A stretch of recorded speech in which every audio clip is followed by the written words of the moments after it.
So we are back to our PowerPoint Bible study on the Old Testament book of Esther. This is part number 2. And I left off with this slide at the end of part 1. I apologize for the abrupt ending on part 1.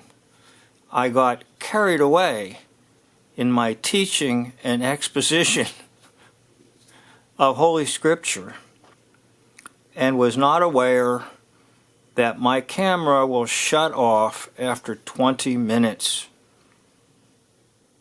That's pretty much what happens to a pastor in preaching in modern times. Everybody has an automatic shut-off, and I think it's getting less and less these days. Maybe it's even to the point where after 5 minutes people shut off. Well, here we are back in the book of Esther, and we're going to go through some of these slides together, and I hope this will be a blessing to you. So we left off with this slide, and this slide tells us that there was a big party and the king was serving wine. Now the wine was served in special golden goblets. The Targum, which is the Aramaic interpretation given from the Hebrew text, tells us that these golden vessels were taken from the sacred temple of the Jews in Jerusalem in approximately 587 BC, when Nebuchadnezzar, king of Babylon, conquered the Jews and sent the Jews into exile. Now remember, this is Xerxes, who was king of Persia. But the Persians conquered the Babylonians. So Cyrus the Great conquered the Babylonians, and Cyrus the Great, the Persian king, would have received the booty that was present in Babylon. Part of that booty would have been golden sacred vessels from the Holy Temple in Jerusalem. So that's how this enters into things now.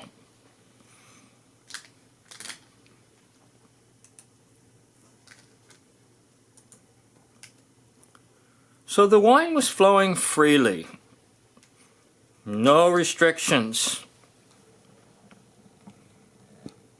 No regulations on how much wine one could consume. So you can imagine this turned into one drunken party.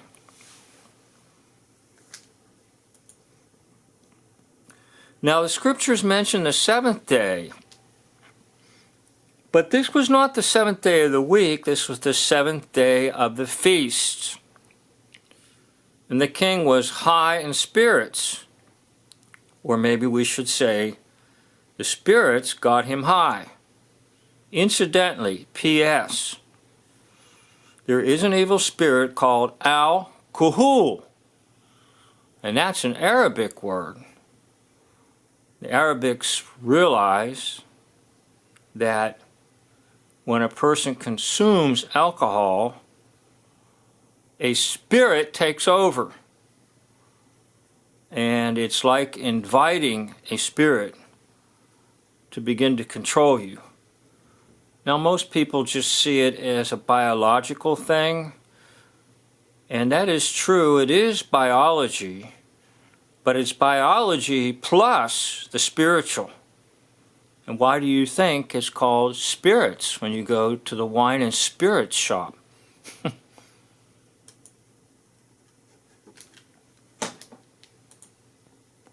So the king was displaying for everyone to see his wealth, his land, his status, his power. There's one thing that he wants everyone else to see, and that's his wife, the queen. So the king wants to make a public display of her. And in verse 11, it's mentioned that the queen was to come out wearing her crown. Now some have interpreted this to mean that she was to come out only wearing her crown and nothing else. Now others do not agree on that understanding. So this is debatable as to what it says in verse number 11 in chapter 1 and exactly what it means. But one thing we do know it means, that his wife is to come out with a bunch of drunken men all around. So why does the queen refuse? Now Vashti, the queen, had modesty. Even if the request was not to come out naked, but just to come out, it still was embarrassing. To bring her out like a showpiece. To bring her out like a show dog at a dog show.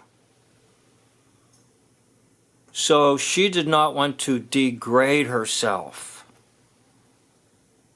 Keep in mind, even if the king wanted her to come in with all her clothing, she was still coming before a bunch of drunken men who would probably want to flirt with her, touch her, and ask her to perform or certain unseen and impure ways. She is not going to accept this request or this demand.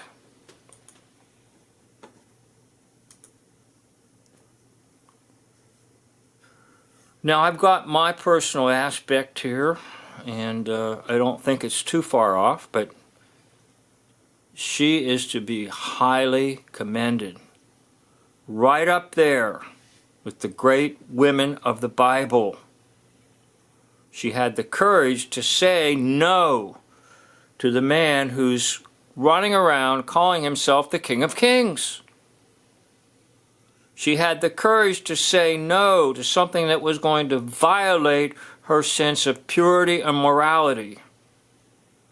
So guess what? She gets removed from her position. Now we're seeing some of this today, that is, people who will stand up and who will not accept the ways of the world, who will not accept the normalization of abomination, and will refuse to submit to the ways of the world. And because this is true, they are dismissed from some of their work positions. Now I won't get too specific about it, but I know for a while there was a lot of university professors who were trying to just establish the possibility that maybe God created the world. And because they were living in an anti-God environment, they were terminated from their position. You have other people who will not accept the new ways of statism and authoritarianism and speak up for the freedom of people to make choices. You have individuals who will not submit to indoctrination which is occurring in schools, and hence they too sometimes are discharged and let go of from their work positions, or even refused access to different benefits that we all have available to us. But Vashti is removed because she says no. Interestingly enough, I was just listening to a devotional coming from Africa, from the Presbyterian Church of East Africa. And the pastor in the devotional message was giving a very basic, simple message. We have to detach from the world if we are to attach to Jesus Christ and the gospel. In other words, we can't love the world. We can't go along with these ways. So Vashti is a great woman of faith, even though she may have come from a pagan background. She is to be commended.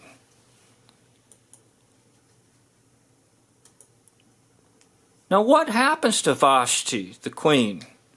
Well, we're not told. Sorry.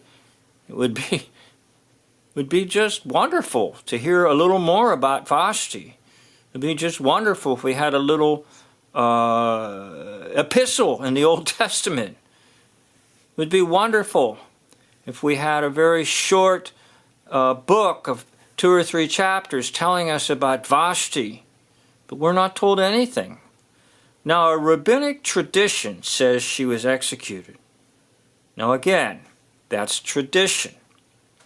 And it comes from the rabbis. Is it valid?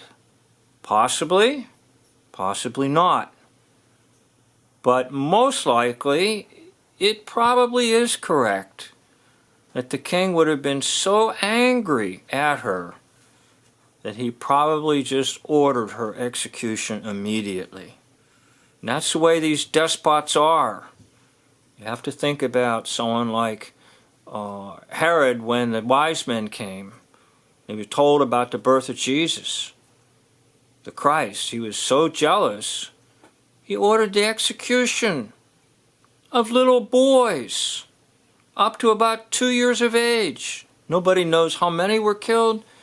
A close estimate might be about 30. 30 little boys were executed by King Herod. So now we're ready to go into chapter 2, and you can pause this video and begin reading chapter 2, especially verses 1 to 4. Now the king is full of wrath and anger, and his thoughts will turn towards the idea of remarriage. Now, one commentator mentions that during this period of divorce or her execution of Vashti, if she was executed,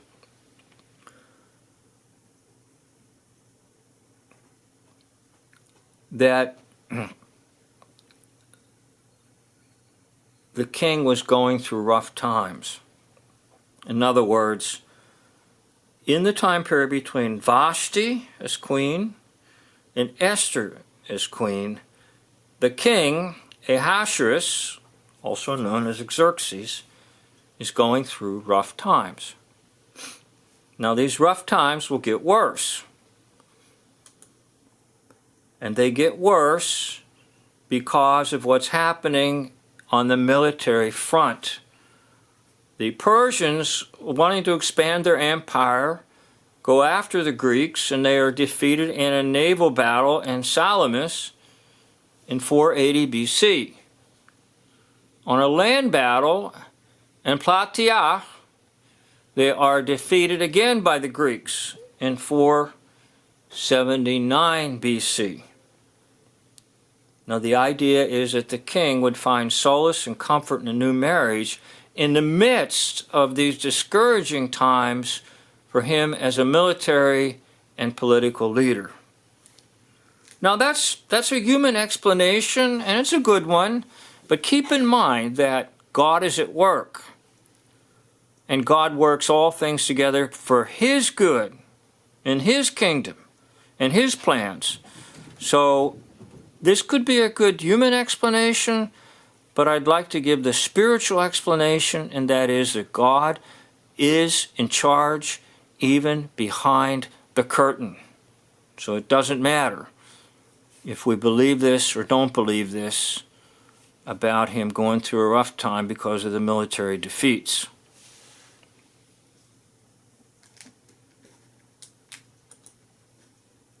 So the king will bring about what we would call a beauty contest. Now, it's not exactly a beauty contest, but it's basically putting all the women of the nation before the eyes of the king, and then let the king have his selection. Now keep in mind, the king is one who already has a harem, so that's a whole nother category of discussion. But once found, the beautiful virgins were to be placed in the harem for beauty treatments. Now today we call them makeovers. These makeovers, they have these television shows where they'll show someone coming in looking kind of scruff and grumpy and shabby, and then they perform all their procedures, and now they are like a beautiful queen. So the king likes, one the king likes the most wins and becomes queen. So now read chapter 2, verses 5 to 10.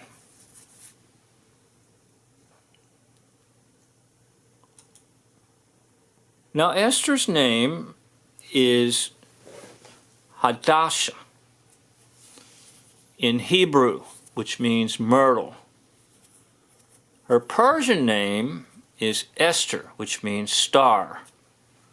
So in other words, she's going by a sort of a pseudonym, Esther, because we don't want to reveal the fact that her true name has its origins in Hebrew.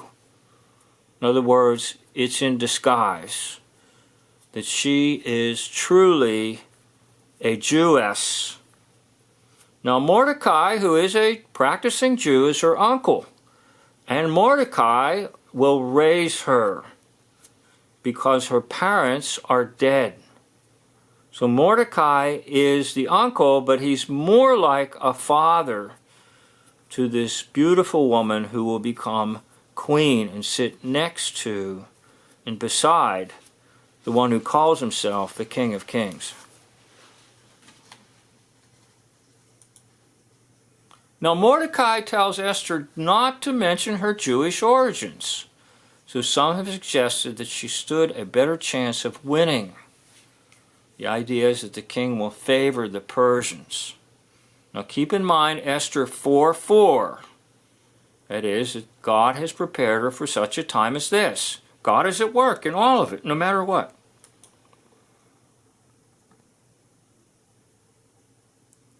So I think I'm going to stop right here and end part 2 because my camera is showing about 18 minutes are up, and I don't want to have an abrupt ending. So we can pick it up here in the next part of this study on Esther, and we will still be in chapter number 2. Thank you for watching, and stay tuned. Don't touch that dial. There's more to come. End of video.